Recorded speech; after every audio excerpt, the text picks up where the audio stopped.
Come on in, pull up a chair, and take a load off.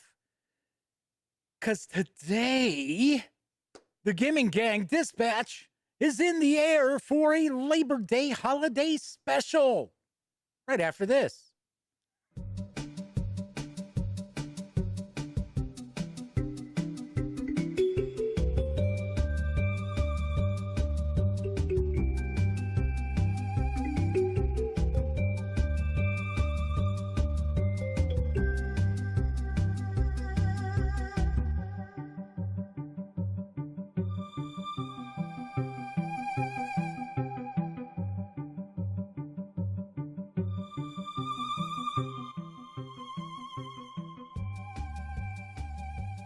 Howdy, howdy, howdy, gang. Welcome once again to the Duct Tape Studios. I'm Jeff McAleer, your host here at the Gaming Gang Dispatch. Brought to you by, amazingly enough, thegaminggang.com, which I happen to be the Grand Poobah. Yes, I am the founder and editor-in-chief of the Gaming Gang. So welcome aboard. It is Labor Day. It is Monday, September 6th, 2021. This is live stream 692. So happy Labor Day, everybody. Unless you don't live in the U.S., then happy Monday. Or some people, it's almost Tuesday already, I think. Anyway, welcome aboard. If this is your first time joining me, kick back, relax, put your feet up. Very casual around here. It is certainly not rocket surgery taking place. Tonight, I'm actually going to be taking a first look at Dune, Adventures in the Imperium from Modiphius Entertainment. So, funny enough, we already have our review of Dune out. Sammy Uhas did the review for me of the PDF. I have not seen the actual RPG. So we have a treat tonight. I think it's honestly going to be the first time we've done a first look at something that already has a Gaming Gang review. I don't know. Kind of weird. Anyway, do want to point out, if you like this video, by all means, please give it a quick thumbs up. Subscribe to the Gaming Gang channel if you haven't already. And if you do subscribe, ding that bell. It'll not only let you know when the dispatch streams live right here on YouTube. I'll also let you know when I upload other videos, such as my recent review of Horror on the Orient Express. That's the 2-volume set from Chaosium Inc. And I gotta say, I can see why this is a classic. I really can. It is not without issue, but I can certainly see why it has stood the test of time. Also should point out, we did something a little different last Wednesday, and I reviewed Pathfinder 2nd Edition, Secrets of Magic. So if you haven't checked this out, by all means, give it a peek. And of course, when you're not watching videos on the Gaming Gang channel, be sure to visit thegaminggang.com for all the latest in gaming news. God, there's like fuzz on my nose here. It's like blowing around. It's from Pinky. I know it. The white cat, because it's white hair. Anyway, be sure to visit thegaminggang.com for the latest in tabletop gaming news, reviews, and a whole lot more. You know the drill. Get your geek on at thegaminggang.com. I don't know. I'm a little out of it tonight. I don't know what's going on here.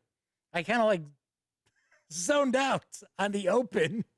Come on in, pull up a chair. I don't know what I'm going to say next now. I don't know. 691 live streams. You'd think I'd have an idea what I'm doing. Maybe not. Anyway, do want to also mention, since this is a live stream, that means chat is available. It's not on screen. It's one of the ways that I keep some of the more unusual commenters at bay. But if you want to say howdy, or maybe you got a question, a comment, by all means, chime in. I will do my best to respond. I'm going to assume, because it is a holiday weekend, and it is kind of essentially the final holiday of the summer, I'm going to take a guess it's going to be quiet tonight. Going to be pretty quiet, but I do see Doug Roberts has joined us. Good to see you, Doug. Thank you very much for taking some time out and popping in, hanging out and chat.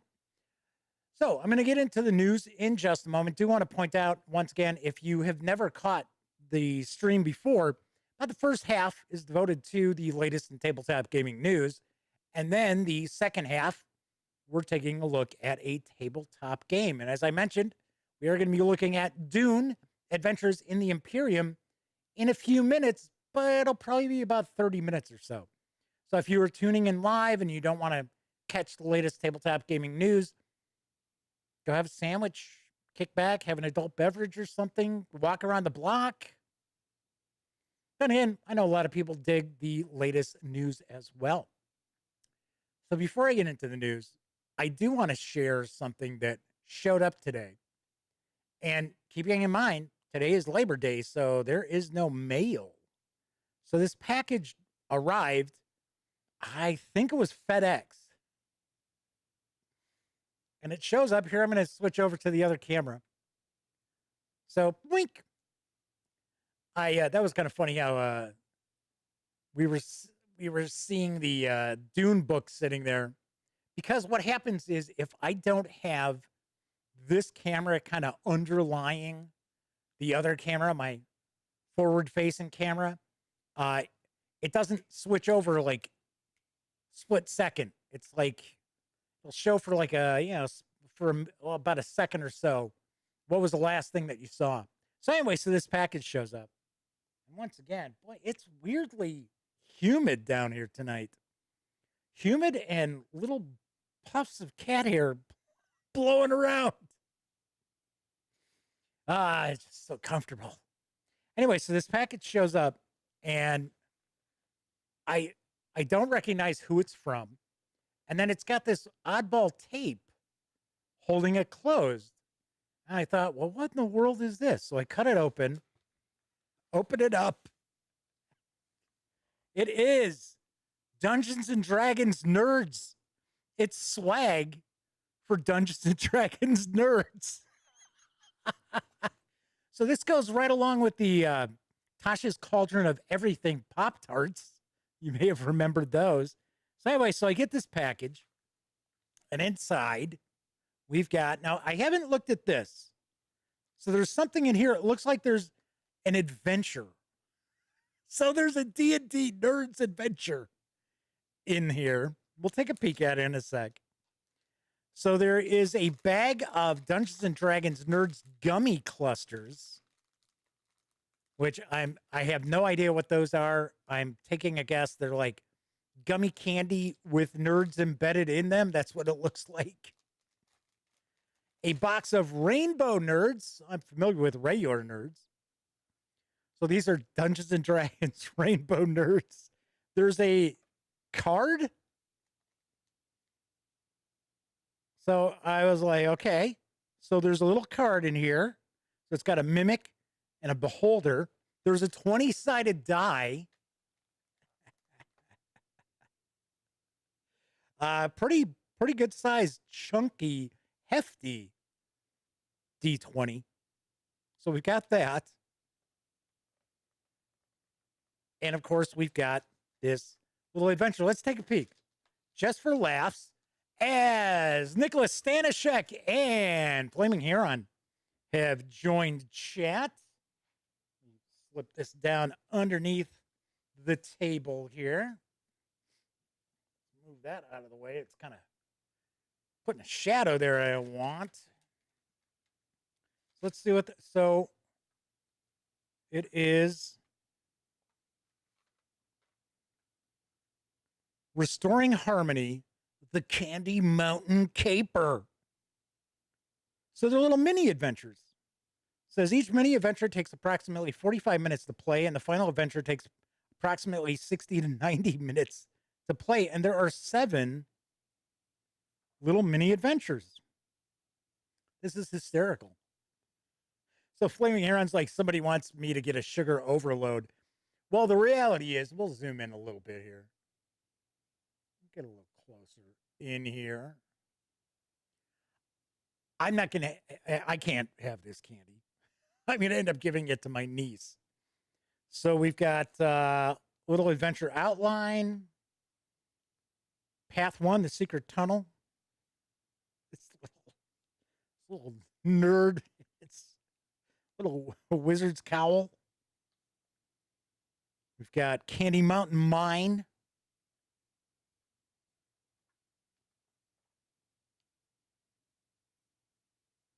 Dragon Fossil, Completing the Mission.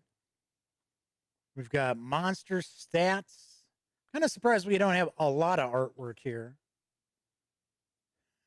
Jeez. The Dungeon Master's map. Hey, I got to admit, this adventure seems better than the Stranger Things D&D. So we got some credits, and then we've got Pink, the Pink Nerd, who's a level 1 rogue. We get little proficiencies, languages, class features. Tell you, that's really funny. That is really, really funny that the Dungeons and Dragons nerd swag showed up. All right, so let's move that out of the way. Let's jump back over to the other camera. And we will jump into the news after I grab a quick sip. So Flaming Red says it's not hard for any adventure to be better than the Stranger Things D&D. Awful. I want to say I gave that's got to have the lowest review score of any Dungeons and Dragons product from Wizards of the Coast that I've ever reviewed. It's god awful. It really is god awful. All right, enough of that though. Let's jump on into the news. Oh, Kevin R. Smith is joining us in chat, pointing out, as I mentioned on last Wednesday's show, Kevin's going to be doing some reviews for us, some role-playing PDF reviews. So that's pretty sweet. Kevin, do me a favor, reach out and kind of give me an idea what you would like to do some reviews of. So I got you set up. I did send you the kind of invite to the reviewers folder that I upload the review PDFs to.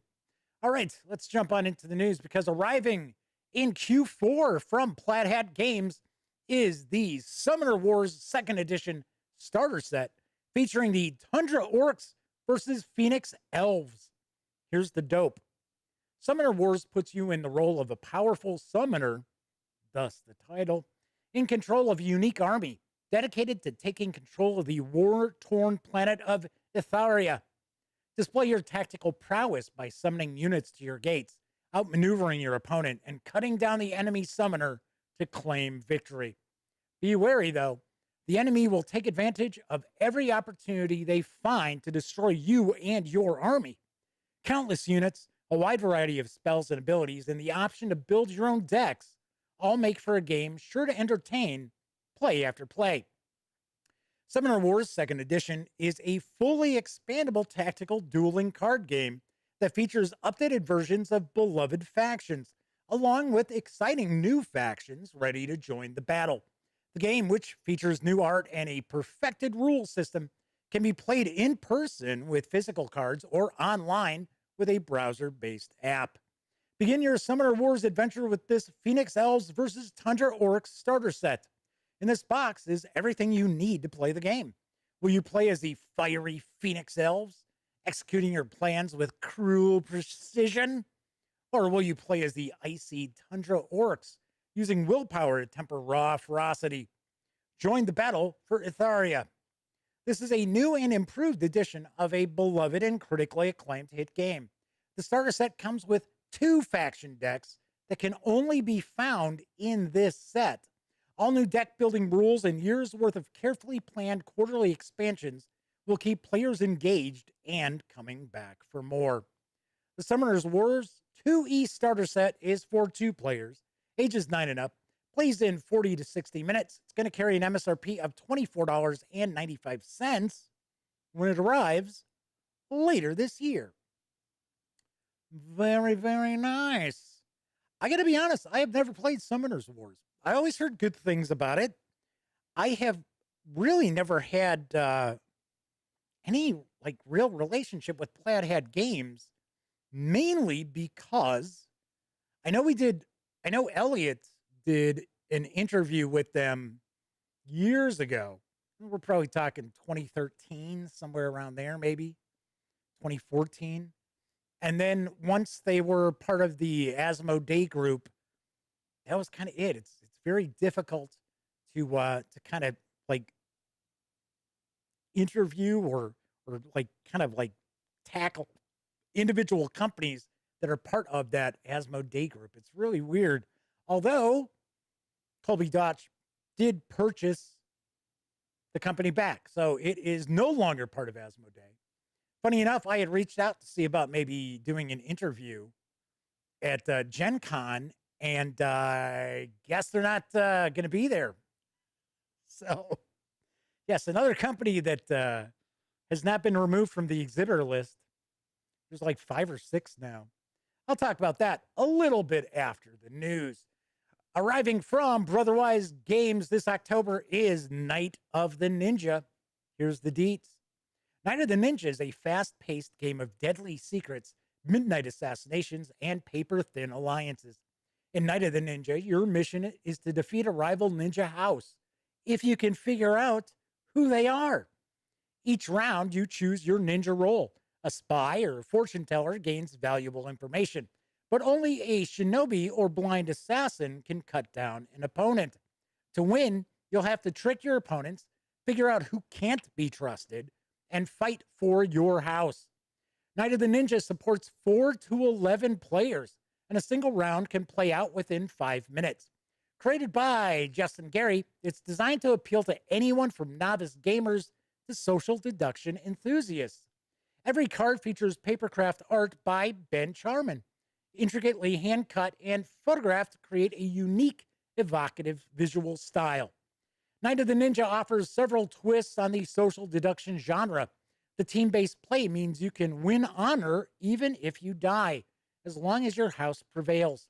Each round begins by drafting ninja cards, and no role is strictly better than others. The deadliest cards are also the last to be played, and gathering information can be as valuable as assassinating another player.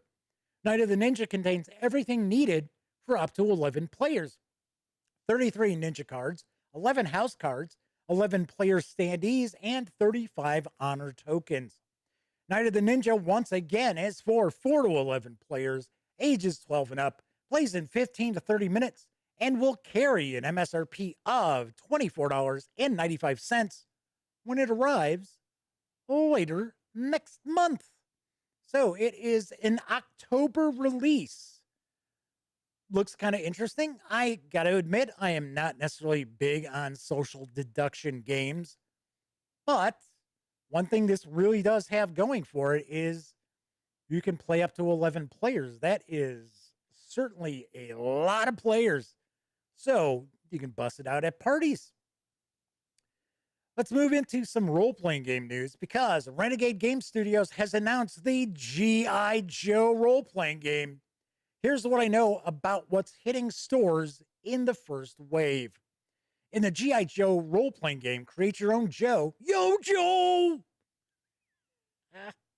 By choosing your military training origin, personal traits, and role within the G.I. Joe organization to become a real American hero and save the day. This book contains everything you need to create your own G.I. Joe character and play the game. Just add dice, some friends, and your imagination. I would think you need the dice last. You need some friends, some imagination, and then grab the dice. This game will feature the ability to create your own unique G.I. Joe character. Full rules for running your own G.I. Joe role-playing game. There's a game master. One single game master leads the story with a group of players. Yeah, that's what role-playing games are. Contains an introductory adventure for a new team. And this is full color with 304 pages with a ribbon bookmark. This core rulebook is going to carry an MSRP of $55. There's also an adventure and GM screen pack. Spend less time looking up rules and more time playing G.I. Joe with this full-color Game Master screen for use with the G.I. Joe role-playing game. In addition to the helpful rules table and references on the interior of the screen, this package includes a new adventure scenario for your game, the Emerald Omelette, ready for new players that have finished the introductory adventure included in the core rulebook. This features a 32-page booklet featuring the Emerald Omelette adventure for low-level players, beautiful G.I. Joe artwork for the outer GM screen panels, and reference tables and key rules to streamline gameplay inside the GM screen. The adventure and screen will be presented as a single package. It's going to carry an MSRP of $28. There's also a set of G.I. Joe dice, as well as a dice bag. Each of those will carry an MSRP of $15.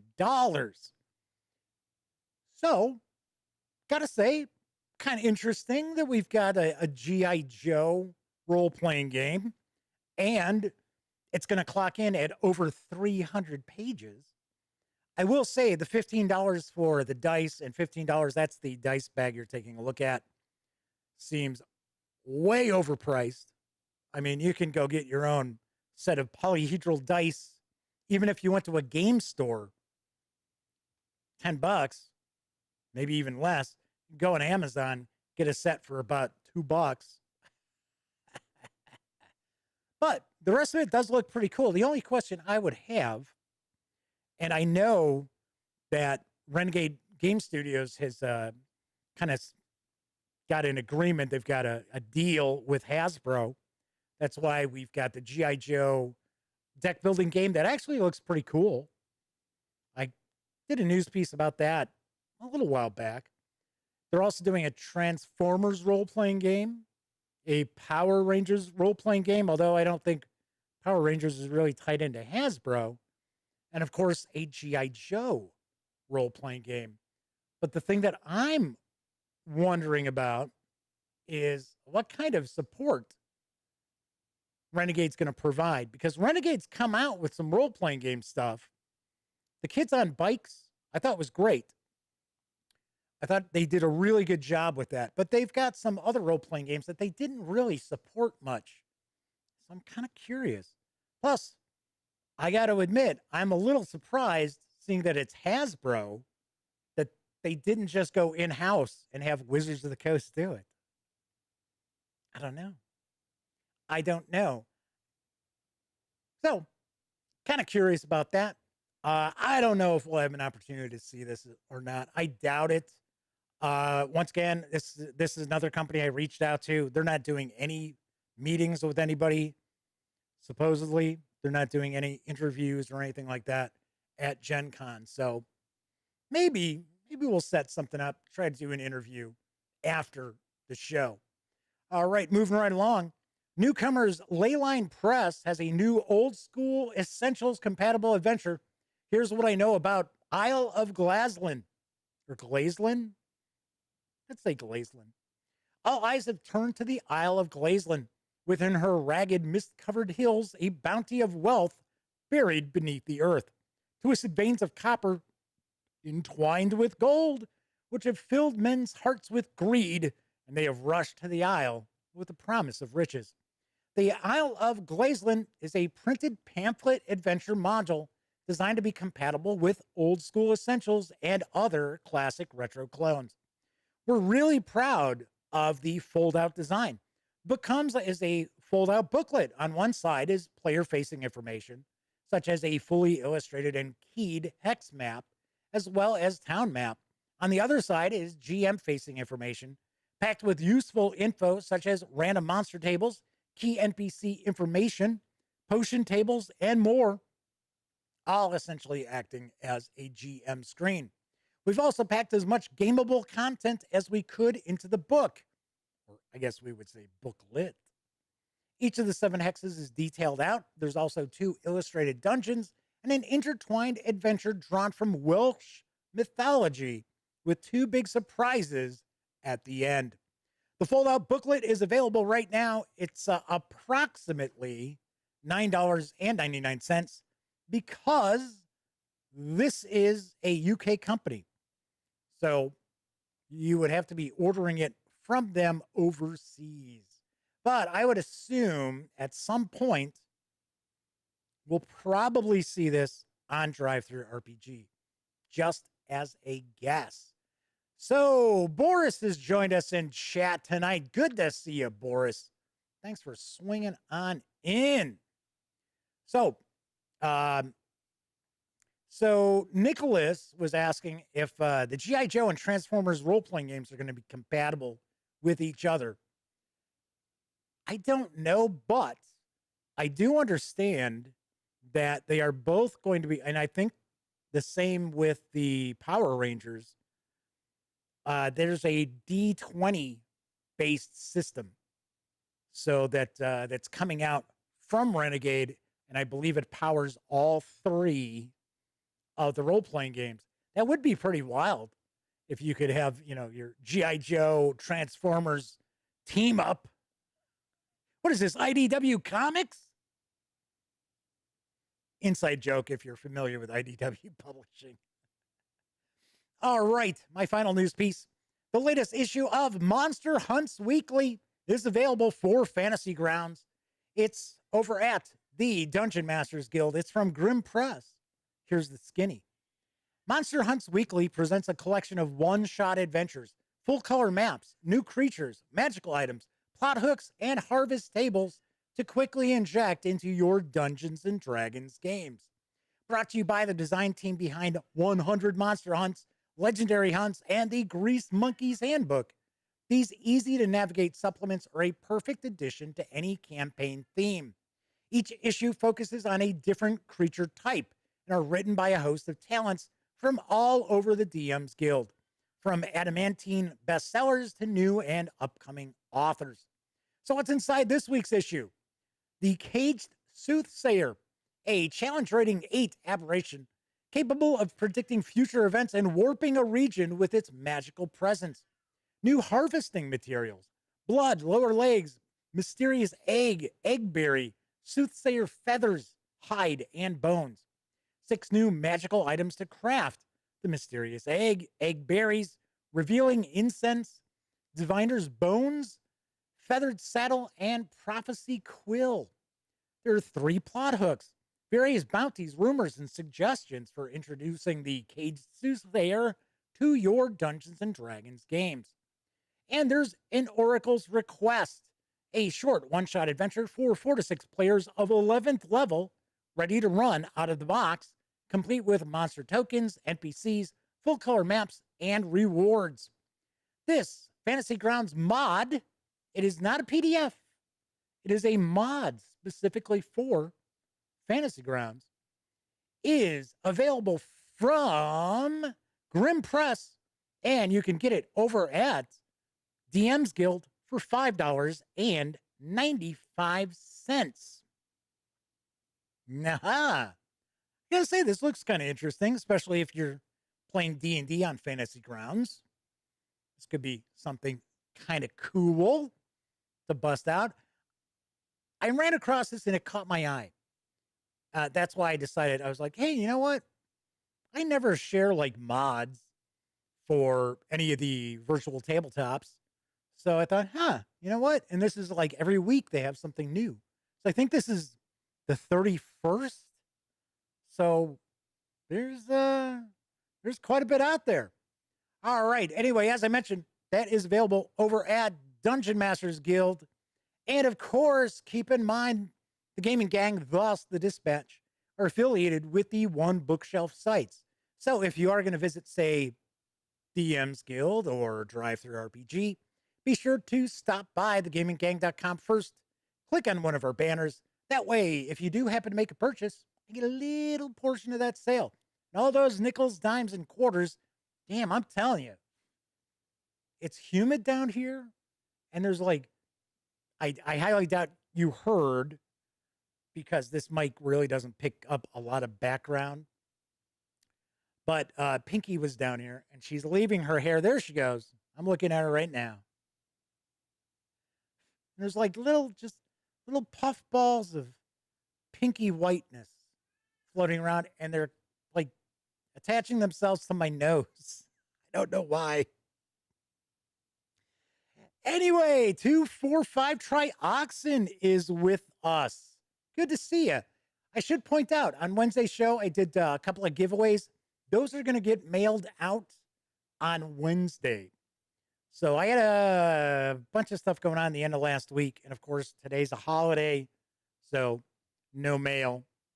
So Clint Gibson has joined us as well, mentioning that they just got back from their Labor Day cookout. Very good. Cool deal. So 245 Trioxin points out that they had heard IDW Games is shutting down. Yeah, I heard that too. And here's the sad thing. IDW publishing just loses money left and right. I don't know why, but I mean, there's been quarters that they've lost almost $1 million, and it's always happening. I have no idea how IDW publishing stays around. And I mean, it's not like they don't have some cool books. They've got some decent licenses. They've got My Little Pony.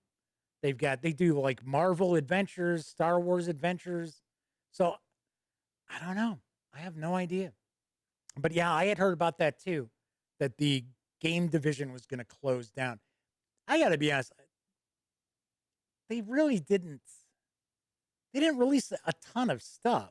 I think probably their most popular game that they had released was the Teenage Mutant Ninja Turtles game that had the minis. And I think most people were buying that for the miniatures.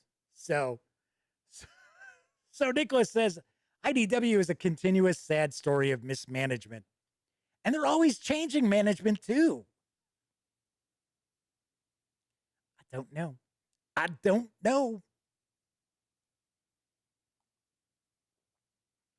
All right. So I'm going to jump into the first look at Dune Adventures in the Imperium in just a moment. I did want to mention a couple of things. One, I think Gen Con's going to be very bizarre this year. So over the weekend, I had kind of floated a message out there, and I had tagged some companies on Twitter that I would like to, maybe set up an interview with. And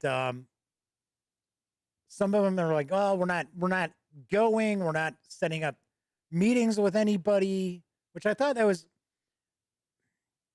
kind of misunderstanding, because usually I just do an interview at their booth, 10 minutes and done. So I don't know. I was hoping to maybe do an interview with the folks over at Goodman Games, and Harley Stroh's kind of been my contact going back and forth. He's not going to be there. I haven't heard anything from Goodman. I've got about 12 companies that I have lined up for interviews with. Some of them aren't on the exhibit hall floor. So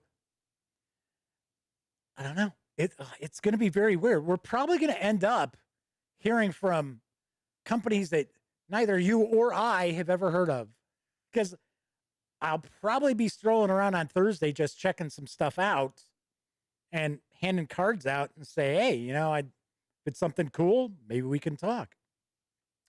So Nicholas says they're curious if Gen Con's still going to have spaces reserved for companies who've canceled. So I have heard some companies are actually going to be staffing their booths with people who aren't really affiliated with the company. They're hiring some people to do it. There are some companies that are based outside the U.S. that I've heard they're going to have people from the U.S. manning their booths because, of course, they can't come here. So I don't know. Or they don't want to get stuck here if suddenly they're here and the countries they're from close their borders. So I have a friend of mine in the industry. She's over in Australia, and she's been there since effectively the beginning of the pandemic, because Australia has basically closed their borders. So it's like, I don't know. So Nicholas points out there's a lot of companies that have canceled or still on the website. I know. Last count, I think there's 6 or 7 companies that have pulled out. So I don't know. We'll see. I'm going unless they cancel the con.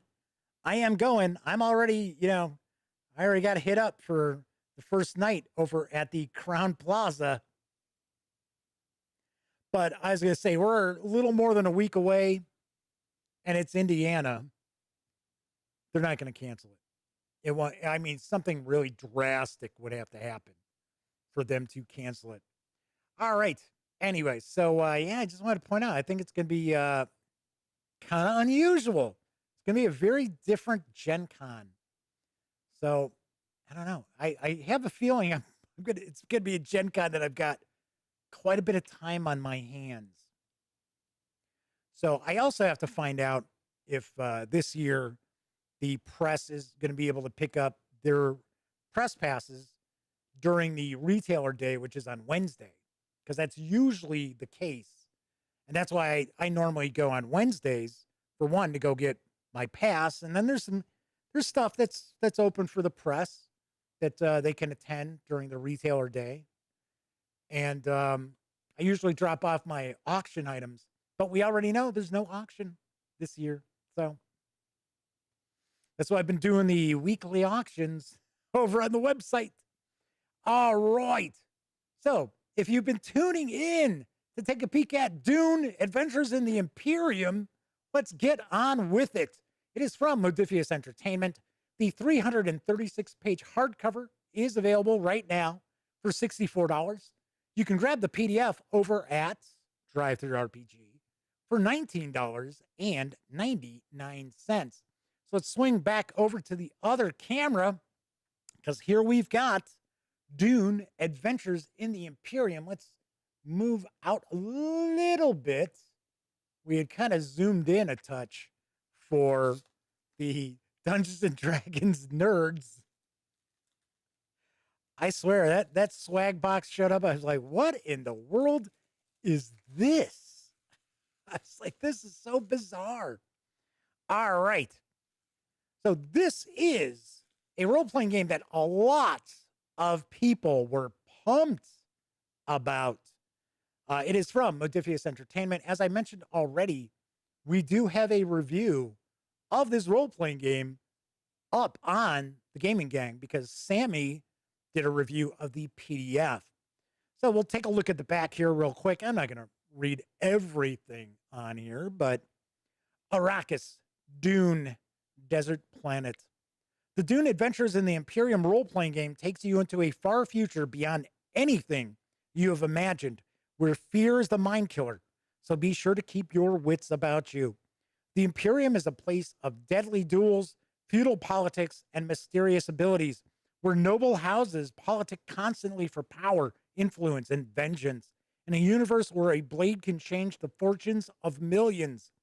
Build your house, carve your place in the universe, or rebuild an ancient lineage and fight for the imperial throne. Take your characters on a journey through the storied worlds of Frank Herbert's sci-fi masterpiece. Inhabit elite agents working for noble houses where mentats, swordmasters, spies, Bene Gesserit sisters, devious advisors, or even desert fremen join together to follow your banner. Whoever you choose to be, remember that those that control the spice control the universe, as Nicholas says, Dune. All right, let's zoomed out a little too much. Let's zoom back in just a hair, so we can get as nice and close up a view as we can get.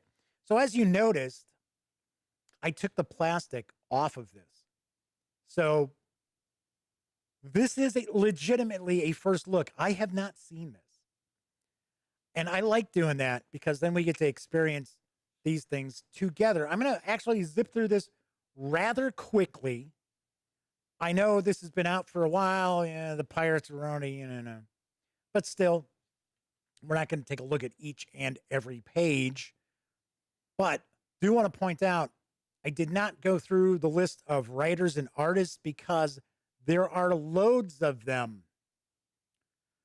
different writers, as well as the different artists as well. This does look like it's got some really excellent artwork, and the artwork that I have seen is not tied into the film. So I thought that was very interesting because most of the games that are coming out with Dune as their theme all have artwork based on the film, which unfortunately I am hearing some buzz from some reviewers who saw it already, and they are not too kind. So I gotta say. So this does utilize the 2D20 system. So I think what I had heard through the grapevine was this is a little bit crunchier. That's one thing I find interesting about the 2D20 system. You find that we've got some like Star Trek. The Star Trek RPG is a little bit rules lighter as far as the 2D20. Once again, the John Carter Warlord of Mars is the lightest as far as the 2D20. Then Conan Adventures in an Age Undreamed of is pretty crunchy. I believe it's the crunchiest of the 2D20. Now, I have not actually taken a look at the 2D20 Achtung Cthulhu yet.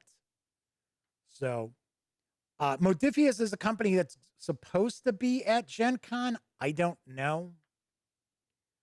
It's, like I said, it's kind of gotten to the point where I'm assuming that I am just going to kind of swing around the exhibit hall, dropping off cards and saying hi to people I know and taking it from there outside of the 12 interviews I've got set up. So we have different eras of play, discussing all of that. There we go. We got our example of play. The Known Universe. History of Humanity.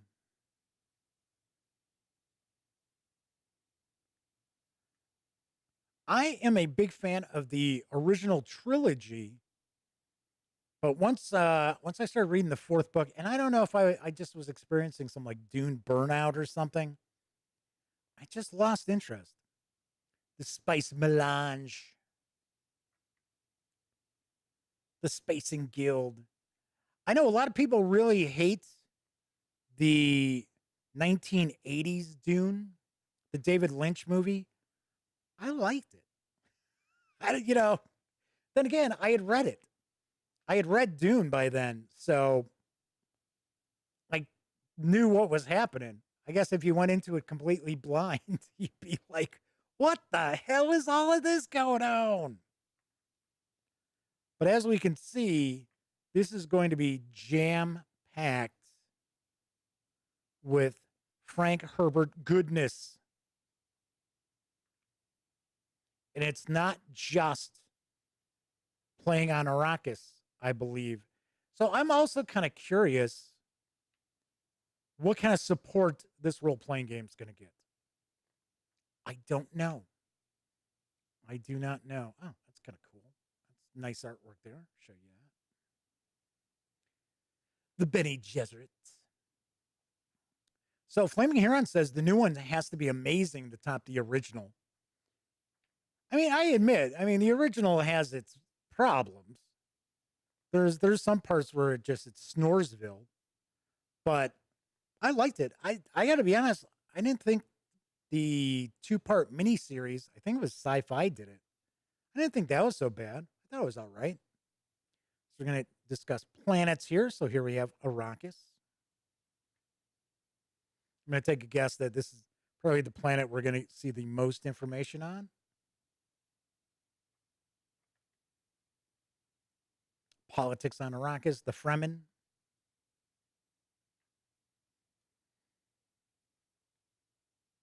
Caladan.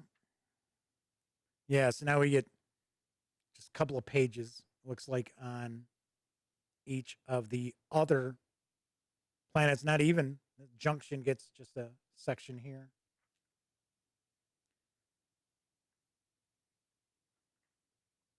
I got to admit, this is a pretty book. A really nicely put together book. Do you want to point out the paper stock is very, very nice. So creating your own houses. So one of the things I find interesting so far is we got into a lot of background before going into the actual bones of the game itself. Nothing about mechanics. Nothing about the 2D20 system. It's all background here. So now we're starting to get into, there we go. I was going to say, it looks like we're getting into character creation as I turn the page. Boris says, Dune is a sci-fi work of art. It is also not an easy story to put on film, I don't think.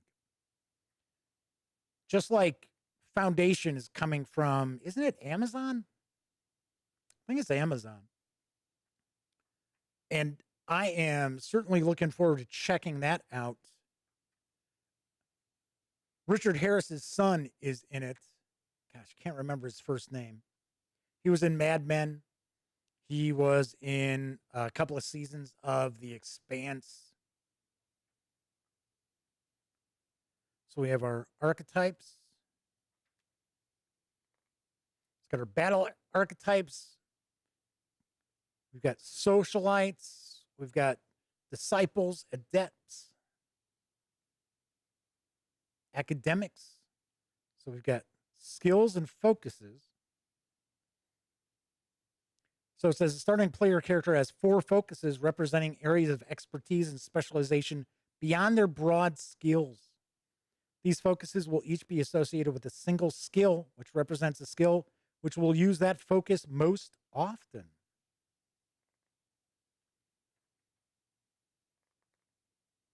Well, got to point out, not a lot of page count devoted to the actual character creation, to the different steps, essentially. So it looks like we've got 8 steps to creating your player character. So we got some, well, I was going to say maybe we were getting some pre-gens or something, but no, that is just an example of a character. I kind of get the feeling that the player characters, beginning player characters in Dune probably have a lot more experience than, say, a traditional fantasy role-playing game like a D&D or a Pathfinder. So it's kind of walking us through the character creation process. Supporting characters. So, okay. So this sounds interesting. As described at the start of this chapter, supporting characters are the other type of characters created and controlled by the players. Kind of like a Duncan, Idaho, maybe? A Lady Jessica? Isn't that her name? Isn't that Muad'Dib's mother? Isn't it Lady Jessica? It's been a long time since I read Dune. I'm surprised I could still pronounce like Benny Jesuit, I should say. What? Jesuit. Yeah, I'm surprised I can pronounce the word that I just mispronounced. Yeah, I'm amazed. 245 Trioxin says that the new Dune might have worked better as a miniseries instead of a 2.5-hour movie. Well, the odd thing is that they still have not gave the thumbs up for the next movie. So, according to to the director of this upcoming film, he said they could start filming pretty quickly, but they have not gotten the approval. You know, nobody signed off on doing it. So that's a little I don't know. I'd be like, Huh. Okay. Then again, same thing happened to David Lynch. And then, of course, there was that, that Polish, wasn't he Polish? The Polish director that had there's a documentary about it. Maybe he was a Czech from the Czech Republic. Anyway, I saw a documentary a few years ago about his planned Dune, and just the like design artwork and the character models and that everything was really cool. All right, so we're going to get into combat, the nature of conflict, basics of conflict, taking action, moving, using an asset,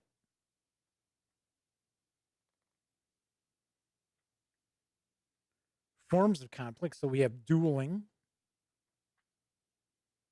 That's something that I'm kind of curious about as well, because the dueling has such a large role in the series. How it's going to translate to the tabletop to make it interesting. Skirmish, espionage. So Kevin mentions Zedorowski. Yeah, I think that was it. I think that's who it was. So we have warfare, armed forces and fortifications, intrigue. Well, I have to say, even though I heard that this is really crunchy as far as the 2D20 system, it's not coming across that way. Because if it was really crunchy, there'd be like 30 pages devoted to combat. So it looks like this is gear.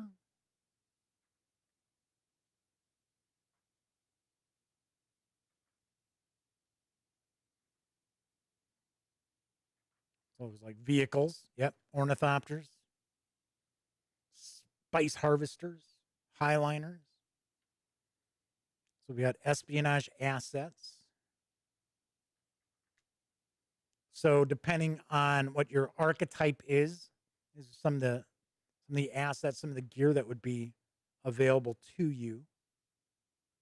So Kevin says it's hard to compress Dune down to theatrical size. Lynch ended up with a long plotting exposition followed by years of events compressed into a short time. Very true. Also, there are some philosophical aspects to the book that I think might not translate as well to the screen as they did to the page. All right, so now we get into a section for game masters. What does the game master do? Short games versus long-term campaigns. How to create an adventure. Wonder if we have an adventure in here. Setting up a game. Running the game. So, like the 2D20 games that I have reviewed, I do understand that this is kind of a scene-based, set-piece-based role-playing game.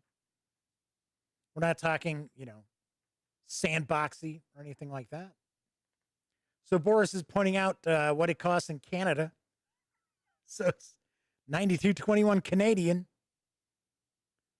Consent and comfort levels. Bust out that X card. Respecting people and their cultures.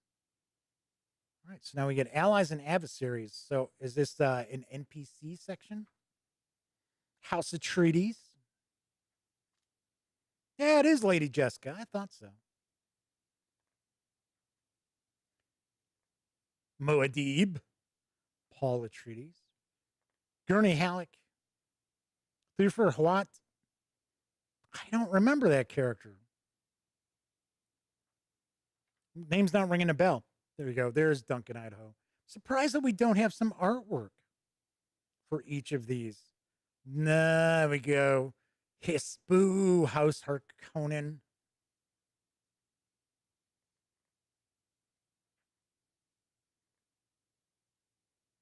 House Carino.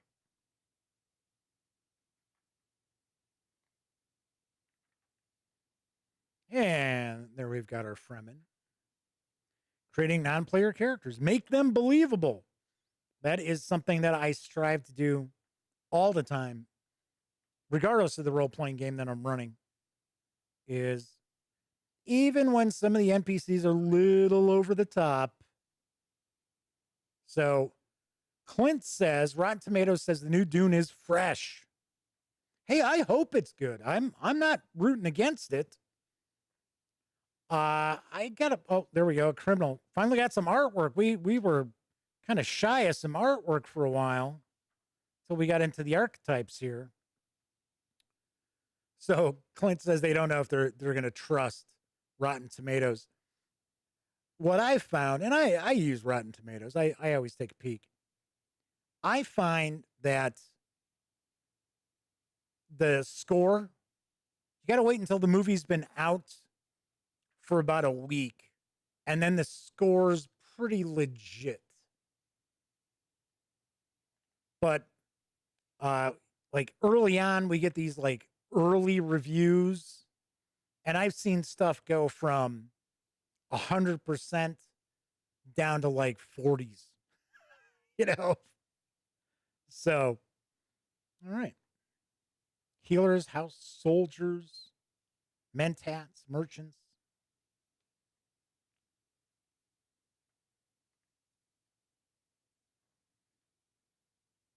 I do like the art throughout. So I wonder if the decision was to avoid artwork of the major characters to prevent any sort of, pushback from people, who are expecting artwork based on the film. All right, Harvesters of Dune. Is this an adventure? Yes, it is. So we've got an adventure. It is set on Arrakis.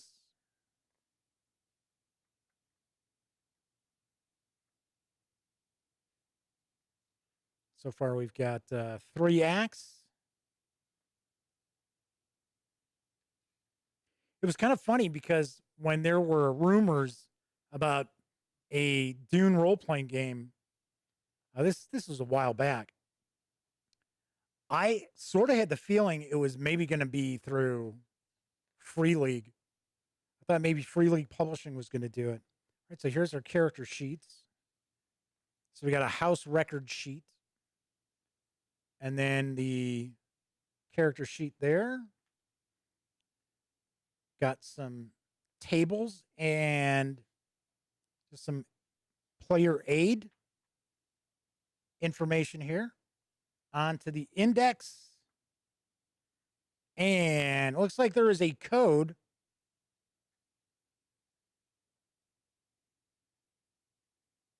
There is. There's a code for PDF. All right. So,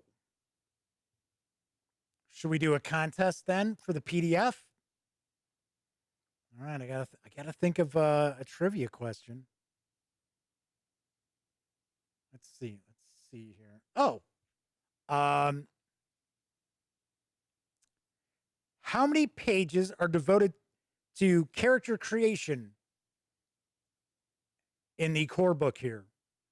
So everybody gets one shot. They get one answer. I'll be the first to admit I do not know the answer, so we will take a look.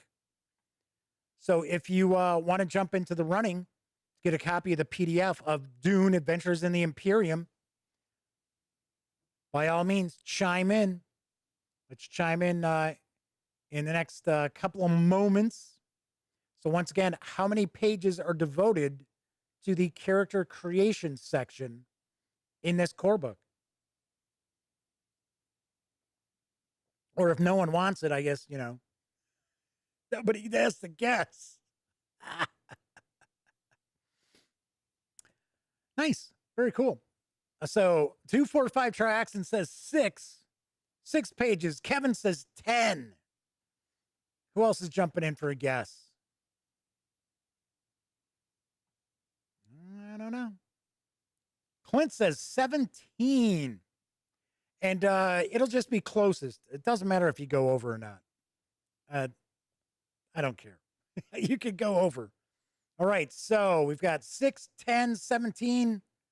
Going to give maybe about another 30 seconds here in case anybody else wants to chime in. Flaming Heron says 30 something. Well, so his guess is 30 is what we're looking at there. I don't think we got a lot of people hanging out in chat tonight because of the holiday. So I didn't expect too many people to be to hang around. All right, so let's take a look. Let's see what we've got. I didn't realize Gale Force 9 was involved with this. Creating your character, page 99.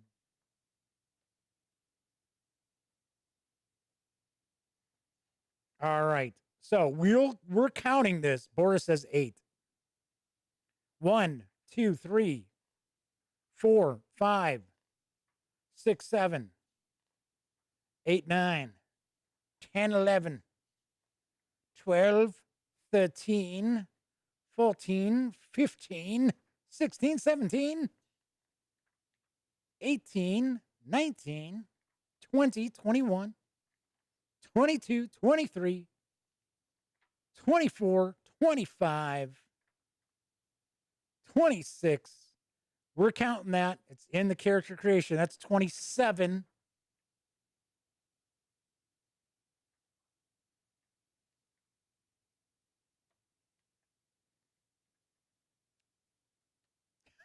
$28, $29, $30, $31, $32, $33, $34, $35. Well, no, well, yeah, I guess we would. Well, we know it's over 35 pages.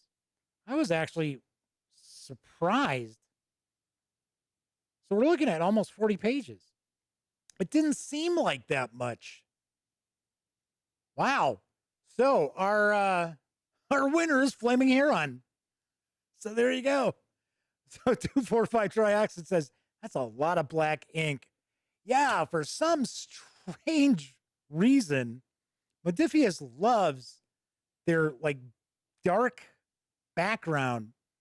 Their Star Trek Adventures role-playing game was like, you had to get the printer-friendly version, which was funny. They didn't have a printer-friendly version when it first came out. So it was sort of like, okay.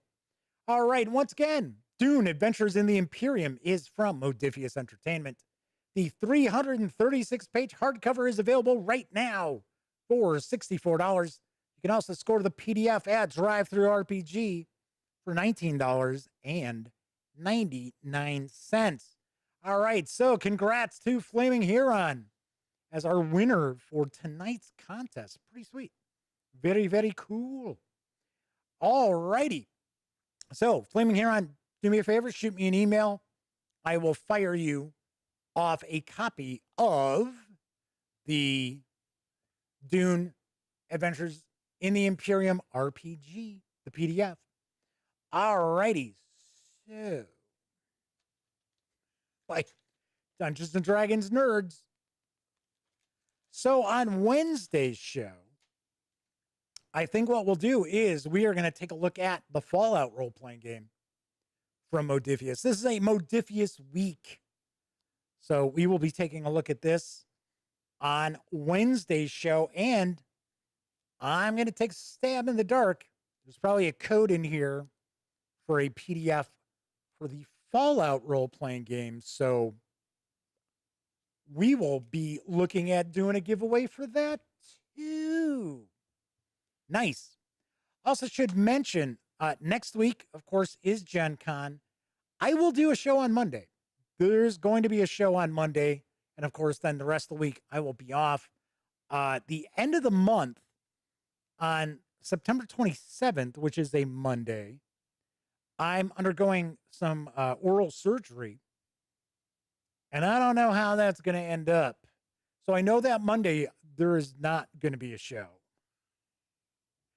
I don't know what kind of shape I will be in after it. So it's relatively major. So we'll have to see. But there will be a show Monday. So Flaming Heron says Modiphius has done a few good games. Really enjoy their stuff. I'm looking forward to checking out the 2D20 Octane Cthulhu. I got the PDFs, and I'm going to I'm trying to remember if I assigned that yet to Sammy. I may not have. So maybe, Kevin, if you want to do the review for the Player's Handbook and Game Master's Guide, I'll be more than happy to send those to you. Which the thing is, if you're reviewing PDFs for the Gaming Gang, I just have a reviewer folder, and basically it's just, if you are somebody who's, a reviewer for me, you have access to those. Even if you're not assigned to review a particular game, you still can grab a copy of it. It's fine. So Clint's pointing out, good luck with surgery. I'm sure it'll be fine. I'm sure it'll be great. So Clint says Dungeons and Dragons Nerds seems cool for kids. I think it works with an online game. Maybe. I don't know. I just thought it was kind of weird. Thought it was kind of weird. Kind of funny that the package showed up. You tuned in late. This package showed up today. Just like so. So it's this D&D Nerds. And then there's two kinds of Nerds candy. A 20-sided die, which is actually a pretty nice, hefty D20. And it's big. As well as a little card. It's like, okay. It's kind of funny. I always like getting my D&D swag. It's always kind of odd, but kind of fun too. All right. So that is it for this time out. Once again, if you enjoyed this video, by all means, please give it a quick thumbs up. Subscribe to the Gaming Gang channel if you haven't already. And if you do subscribe, ding that bell. Will not only let you know when the Dispatch streams live right here on YouTube, it'll also let you know when I upload other videos, such as my recent review of the 2-volume set of Call of Cthulhu Horror on the Orient Express from Chaosium Inc. Of course, when you're not watching videos on the Gaming Gang channel, be sure to visit thegaminggang.com for all the latest in tabletop gaming news, reviews, and a whole lot more.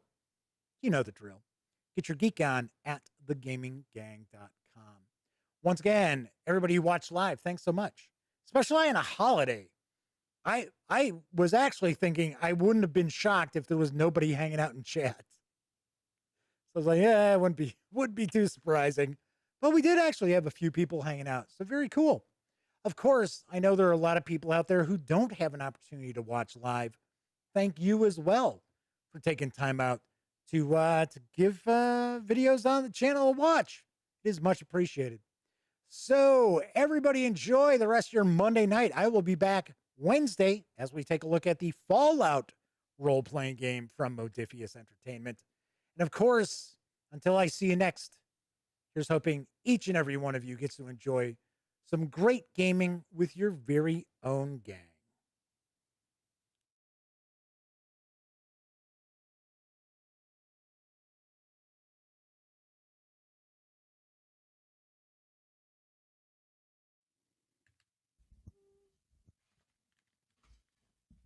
Oh, you're still here. Well, while you're kicking it, how about subscribing to the Gaming Gang channel? Or seeing the latest episode of the Gaming Gang Dispatch? Or finding out what YouTube recommends you check out here at my channel? And of course, don't forget, get your geek on at thegaminggang.com.